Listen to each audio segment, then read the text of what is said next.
Nag-overtime ako ng araw na iyon. Nauna nang umalis sina Venice at Cha dahil tapos na sila sa trabaho. Natapos ako sa mga ginagawa ko ay 7:00 na ng gabi. Wala si Brick sa opisina matapos silang mag-usap ni Bernard. Nakatanggap ako ng mensahe kaninang hapon na umalis sila ni Bernard para makapag-meet sa hindi ko kilala. Ang sabi niya pa ay gusto man daw niyang magsabay kami ng uwi ay mukhang hindi iyon mangyayari ngayon and I understand that. Madilim na pero may mga tao pa rin naman akong nakikita. Naglalakad na ako papunta sa kalye ng aming apartment. Hindi pa nga matanggal ang ngiti ko ng mga oras na iyon hanggang sa may bigla na lang na humigit sa akin nang mapadaan ako sa madilim na eskinita. Sisigaw pa lang sana ako ngunit tatakpan niya agad ang aking bibig. Naramdaman ko rin ang malamig na bagay na nakatutok sa aking leeg. Pakiramdam ko'y malalagutan ako ng hininga na mapagtanto ko kung ano ang matilos na bagay na iyon. It's been a while, Viana. Nalak ang aking mga mata nang mabusesan ko siya. Hindi ako maaaring magkamali. Matagal-tagal man simula nang huli kami magkausap na dalawa pero hindi ako maaaring magkamali sa kanyang boses. It's Oliver. Hindi ko lang mabanggit ang pangalan niya dahil tinatakpan pa rin ang palad niyang aking bibig. Nangingilid na ang aking luha, lalo na't alam ko kung anong kaya niyang gawin. Pinilit ko magsalita ngunit impit na pag-ungol at sigaw lamang ang lumalabas sa aking bibig. Dahil na rin sa pagkakatakip niya rito. You're happy to see me? How sweet. I am happy to see you too. Naramdaman ko ang kanyang mainit na paghinga sa aking batok. Wala akong mahinga ng tulong dahil na rin wala pang dumadaan na tao sa lugar na ito. Tinangka kong magsalita ulit ngunit bigo ako. Tumulo na rin ang luha mula sa aking mga mata. What? You missed me? I miss you too. Muli ako nakaramdam ng kilabot dahil sa sinabi niya. Hindi ako makagalaw. Masyadong mahigpit ang pagkakahawak niya sa akin. Tinangka kong kumawala at dahil sa paggalaw kong iyon ay dumiin ang kutsilyo sa aking leeg. Napasigaw ako sa hapdi nito. Ang likot mo kasi. Sugatan ka tuloy. Halatang pagkainis sa boss ni Oliver. Tiningnan niya ang dugon tumutulo sa sugat ko at naramdaman ko ang pagdila niya rito. Nagtatalon ako at nanlaban. Umaasang makakatakas ako sa kanya pero hindi na naman ako nagtagumpay. Panay ang pag-iyak ko dahil sa takot. Hindi ko na pinansin ang sugat ko. Gusto ko na lang makatakas sa kanya. Let's go. Ang pangit naman kung sa ganito lugar tayo magre-reunion, hindi ba? Anong ginagawa mo? Nasilaw ako mula sa flashlight ng isang cellphone. May taong nakakita sa amin. Napamura sa Oliver dahil may nakakita sa amin. Lumuwag ang pagkakahawak niya kaya agad ko siyang itinulak at nakawala. Tinangka pa akong habulin ni Oliver pero dahil sa grupo ng mga babaeng nakakita sa akin ay napatakbo na lang siyang papalayo. Oh God! Are you okay, miss? Nanginginig akong umiti sa mga babaeng tumulong sa akin. Nagpasalamat pa ako sa kanila. Nag-offer sila sa akin na sasabayan na lang muna nila ako sa paglalakad pa uwi. Nang makarating kami sa apartment ko ay lubusan ako nagpasalamat sa kanila. Walang humpay din ang aking pagluha. Ngumiti naman sila sa akin at nagpaalam na. Hindi ako makapaniwala na nakaligtas na naman akong muli sa isang trahedya. Nang makapasok ako sa apartment ko ay agad akong umiyak. Naiiyak ako sa takot. Hindi ako makapaniwala na nangyari na naman sa akin ang ganoong trahedya. Nagpapasalamat pa rin talaga ako at nakatakas akong muli. Nilinis ko ang sugat ko at nilagyan iyon ng bandage. Hindi naman iyon malalim pero medyo malaki ang naging hiwa sa leeg ko. Sana lang hindi ito magpeklat. Naglinis na ako ng katawan at natulog. Hindi na ako nakakain ng hapunan ng gabing iyon. Pumasok na ako sa opisina at ang unang katanungan sa akin ng buong department namin ay kung ano nangyari sa akin. Ngumingiti lang naman ako sa kanila at hindi na lang sila sinasagot sa mga katanungan nilang iyon. Good morning, sir. Nagulat kami nang pumasok siya sa opisina ng department namin. Ay, naalala kong hindi ko pa nga pala sinasabi kay Brooks ang nangyari kagabi. Wala pa rin siyang alam tungkol sa sugat ko. Hindi naman sa sinasabi kong baka magalit siya o isipin niya pa ang sugat ko sa leeg pero baka lang. Malay niyo, concerned din naman siya sa akin. Napalingon ako sa kanya at agad din siyang binati. Napansin ko agad ang pagtaas na isang kilay niya nang mapansin niya siguro ang bandage sa leeg ko. Ganoon pa man hindi na siya nagtanong pa. Mabuti na lang. Ayoko naman na may masabi ang iba sa amin. Wala bang problema sa mga shipments? Tanong ni Brick sa mga processor. Napakwento naman si Louie sa kung ano nangyari sa loob ng customs, kung ano mga nabago sa processing at kung ano-ano pa. Napapansin ko napapatingin siya sa akin paminsan-minsan pero dahil hindi naman dito ang pwesto ko ay nagpaalam na ako at pumasok sa loob ng opisina ng mga broker. Ano nangyari sa leeg mo? Nag-aalalang tanong ni Venice.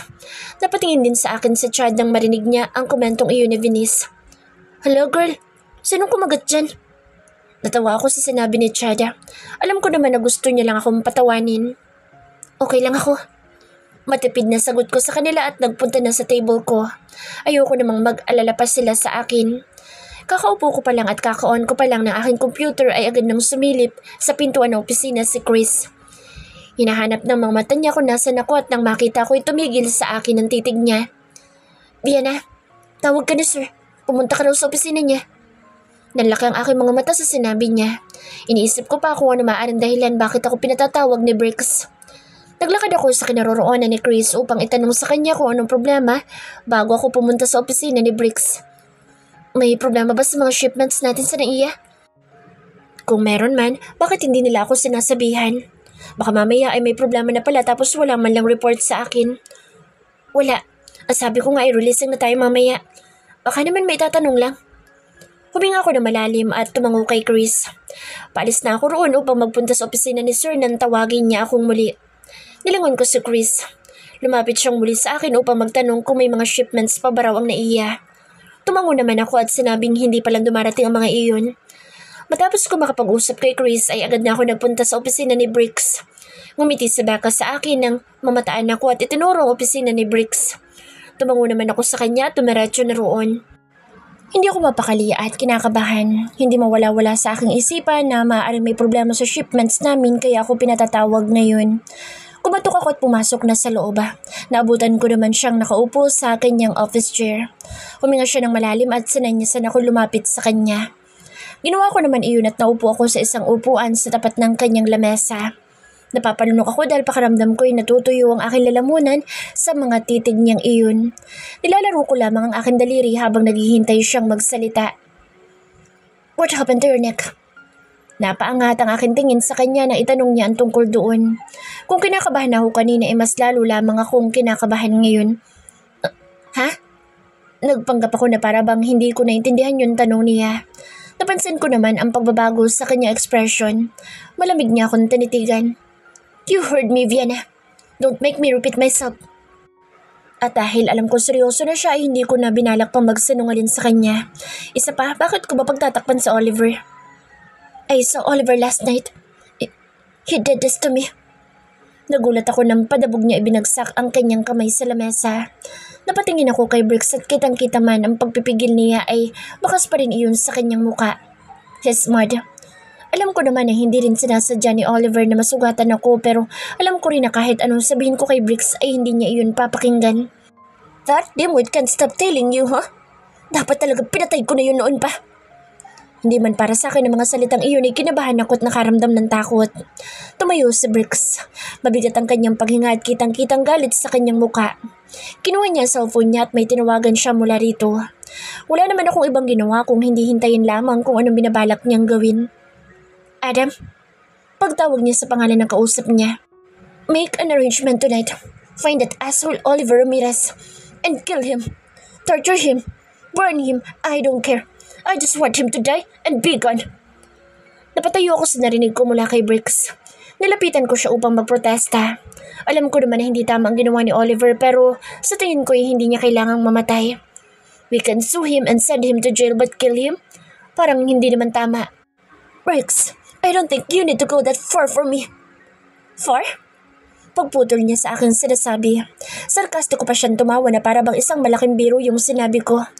This is nothing. Killing him is nothing compared to every shitty thing he'd done to you. Tumas ang kanyang boses kaya't nakaramdam ako ng takot. Gayun pa man ay hindi ako nanahimik. Don't you think there's another way to teach him a lesson instead of killing him? Sa pangalawang beses ay pinutol niyang aking sasabihin. No. Matigas na sabi niya. He deserves it. Huminga ako ng malalim. Ayoko namang sabayan ang init ng ulo niya. Hindi ko nga alam kung bakit ba mainit ang ulo niya. Dahil ba sa nangyari sa akin o dahil lang pikon talaga siya kay Oliver. But still, violence is not the answer. Can you please calm down? Gusto ko siyang kausapin na maayos at kung hindi siya kakalma, hindi kami makakapag-usap ng matino.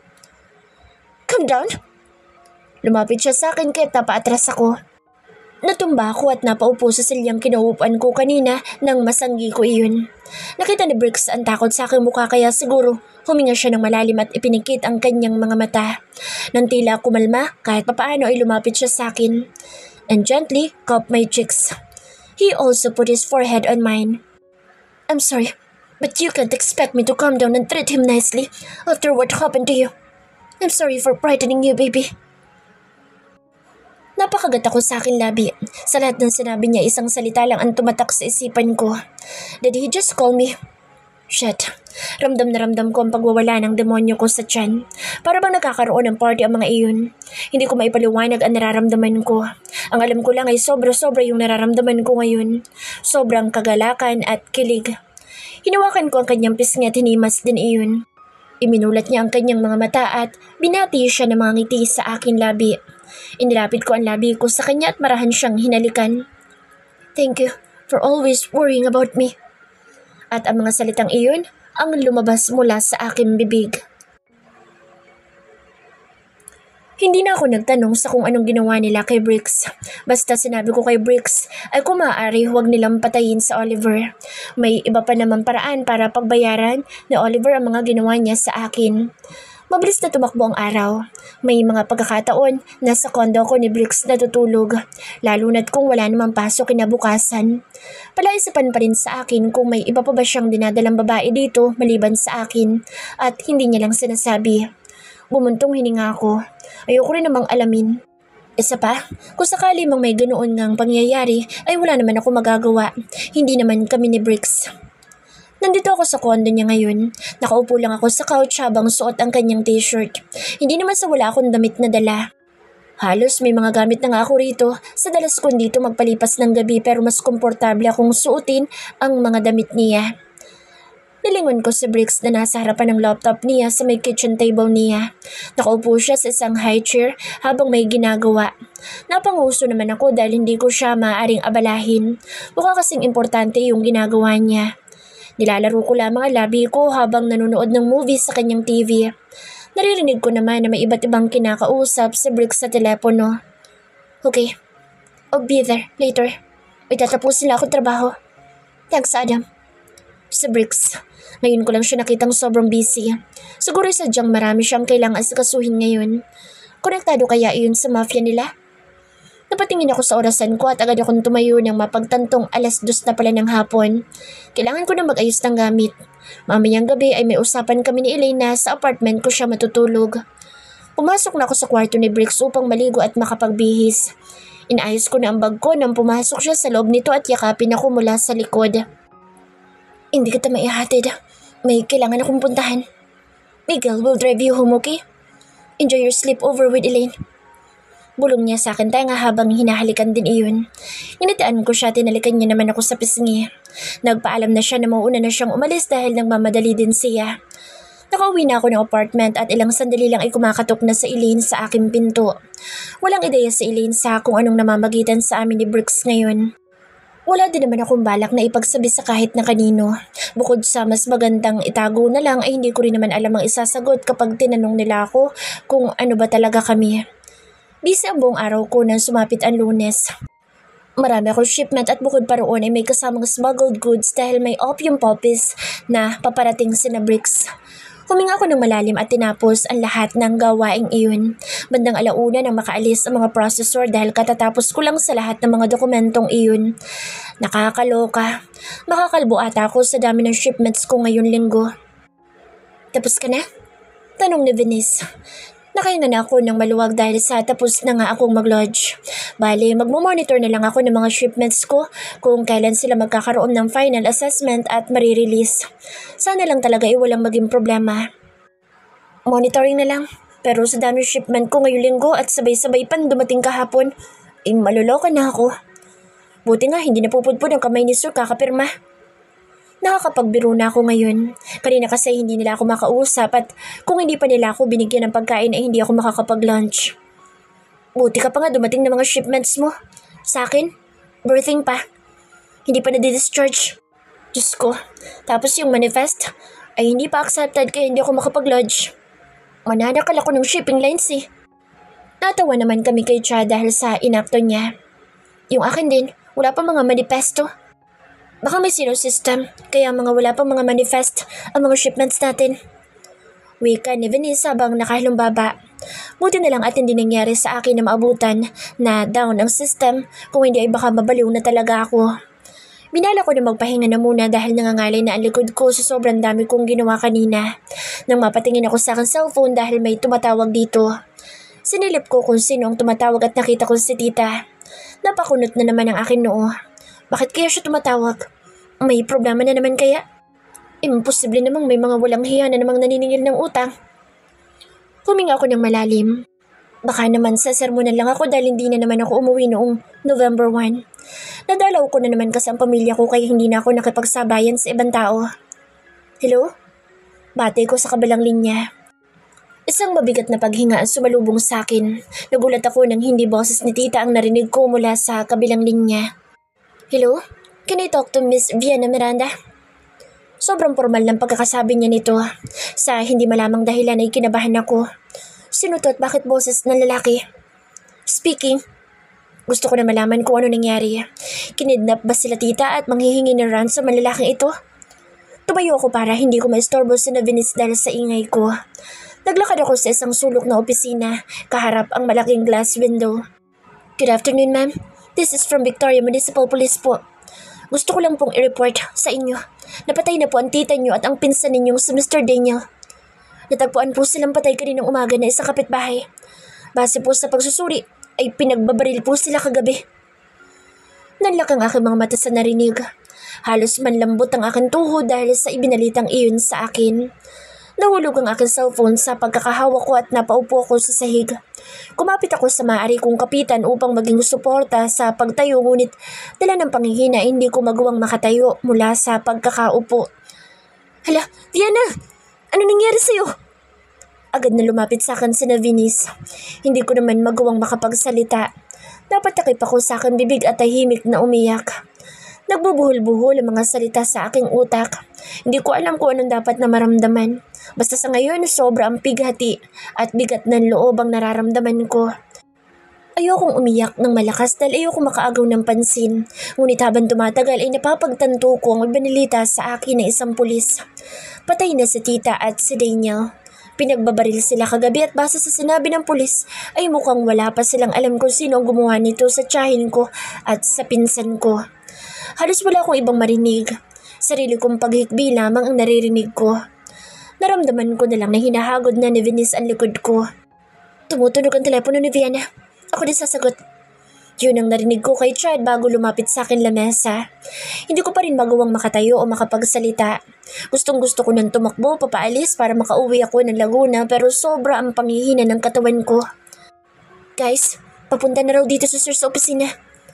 Dahil sa sinabing iyon ni Chad ay nilaksan ko ang loob ko at tumayo. Inilalaya naman ako ni Venice. Ayoko makita ako ni Brooks na ganito ako.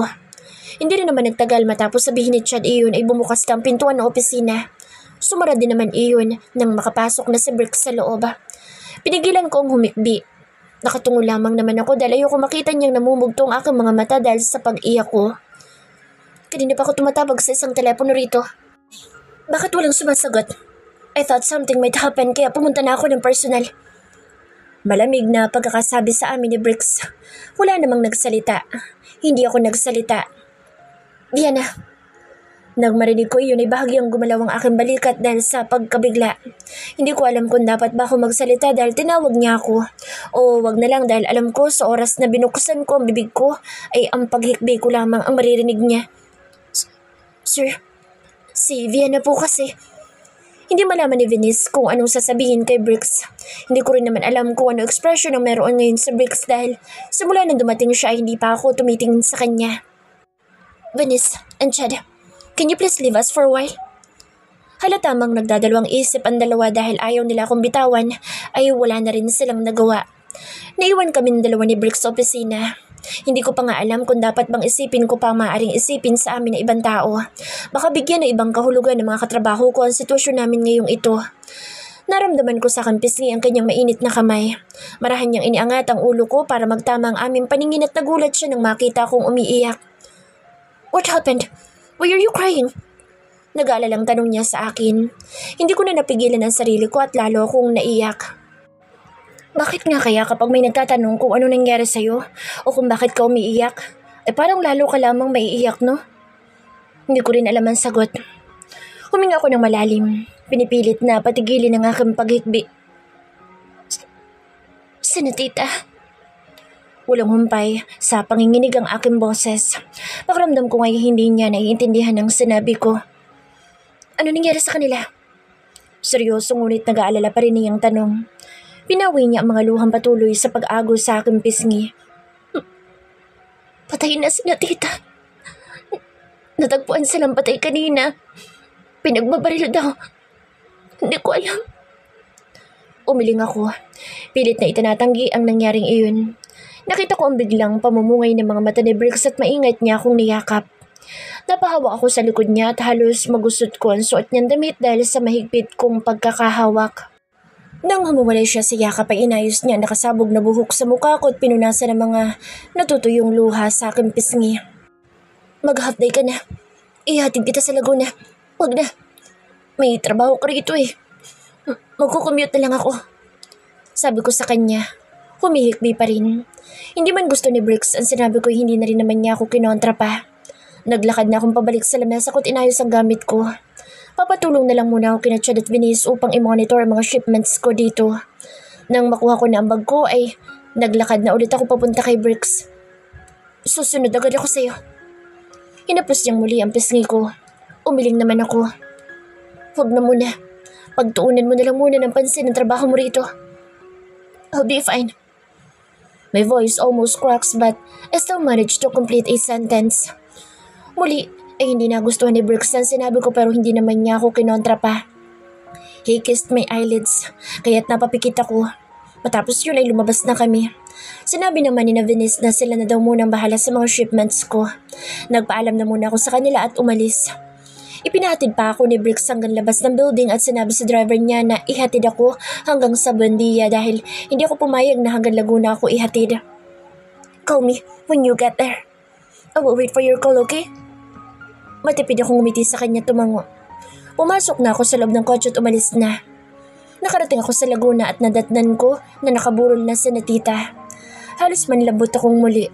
Sila Tita na lang kasi ang tinuturing kong pamilya. Ang ibang kamag-anak kasi namin ay walang pakaalam sa amin. Kaya sobra akong apektado ngayon na wala na sila. Pakiramdam ko ay naubos ng pamilya ko at ako na lang mag-isa sa buhay. 2 kabaong ang naabutan ko. Isa para sa Tita Celeste ko at isa para sa pinsan ko. Hindi ko na mapigilan ang pag-agos muli ng aking mga luha. Ano, Viana? Uuwi ka lang dito kapag may ganito nang nangyayari? Hindi ka man lang makaalala? Sabi ni Tita Dina, kapatid ni Papa. Sa ngayon ay siya na lang ang natitirang kamag-anak ko at ang pamilya niya. Pero hindi na ako aasa pa tutulungan niya ako. Kagaya ng pagtulong ni Tita Celeste sa akin. Hindi ko pinatulan ng sinabing iyon ni Tita Dina sa akin. Nagpanggap na lang ako na wala akong narinig. Ang isang pinsan kong babae na anak ni Tita Dina ay napatingin sa akin. Tumingin din ako sa kanya at ang kanyang pag-irap ang sumalubong sa akin. Hindi na ako magtataka. Mana-mana lang. Masama ang loob ko kina Tita Dina. Dahil nang mamatay si Papa ay hindi man lang sila nakadalaw. Kaso nandito naman daw sa Tita Celeste. Nasa Amerika daw kasi sila at nagbabakasyon. Ngayon daw sila maaaring bumalik kaagad. Hindi ba? Ang bubuting tao. Tumulong ako sa burol.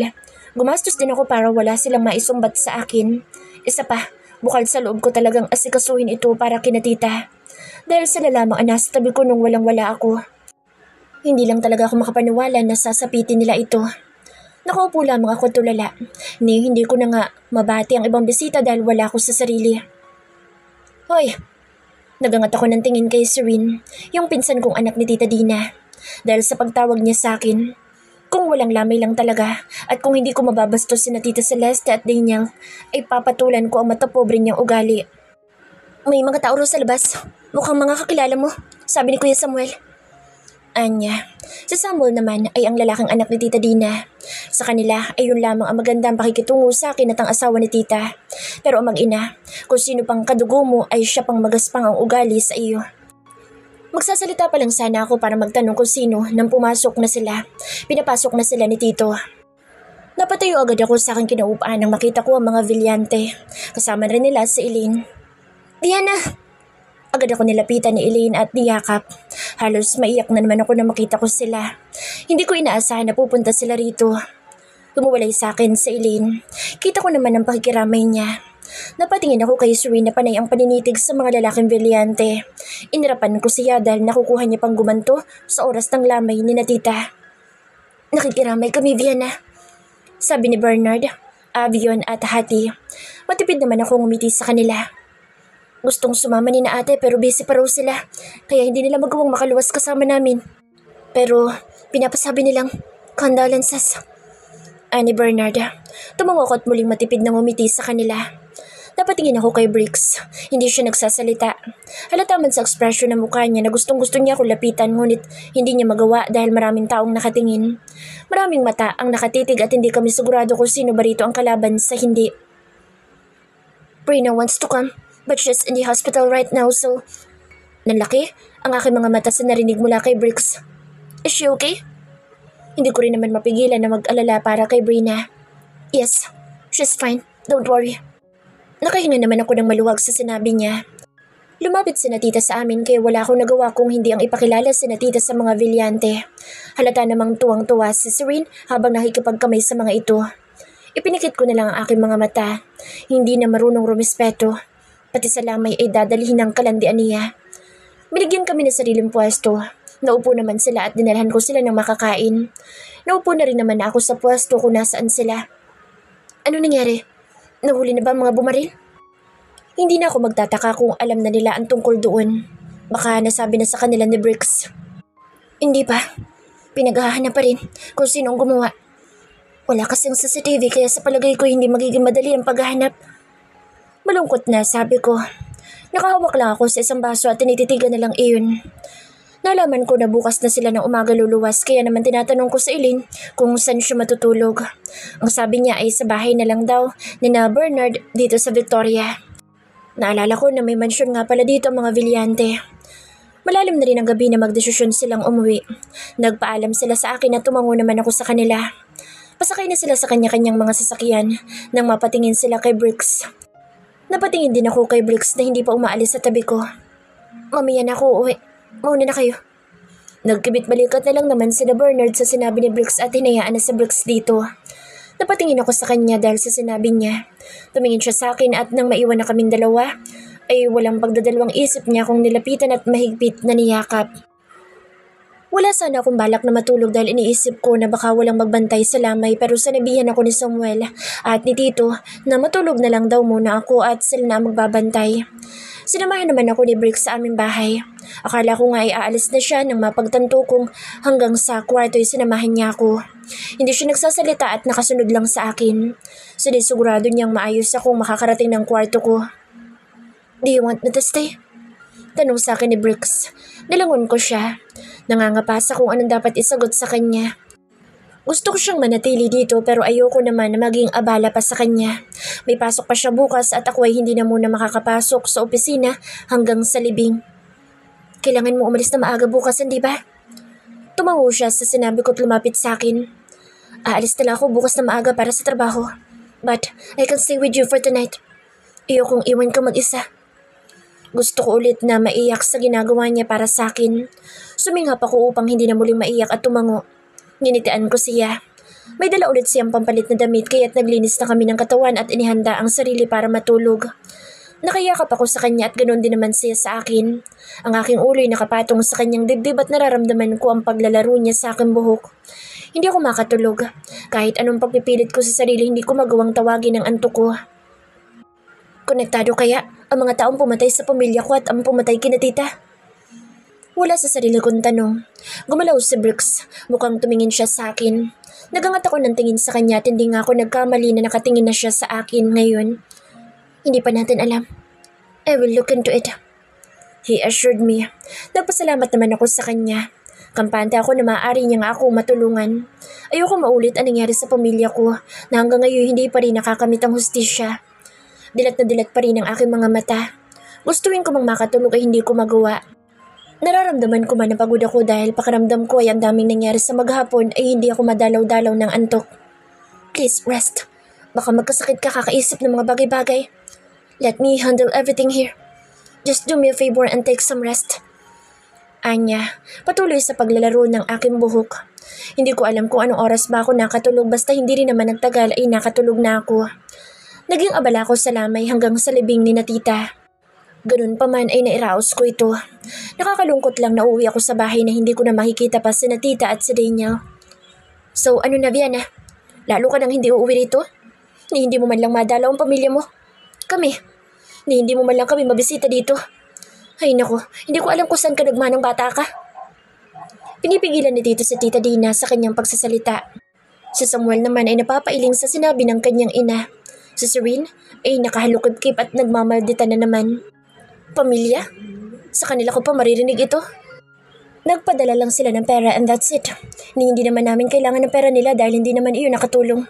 Kinailangan pa namin mangutang para mairaos noon ang lamay at libing ni na papa. Tapos susumbatan nila ako na masama ugali ko. Tita, huwag niyo po ako sisimulan hanggat naaalala ko pang nakatatanda kayo sa akin at tiyahin ko kayo. Hanggat maaari ay ayoko talaga siyang patulan kaya hindi ko nalang pinapansin ang mga sinasabi niya pero kung talagang pupunuin niya ako at sasabihin niyang masama ugali ko, papakitaan ko talaga siya. I am emotionally and physically drained. Ayoko makipagtalo, ayoko makipag-away pero kung patuloy niyang gagawin ito hindi ako magdadalawang isip na sagutin na siya.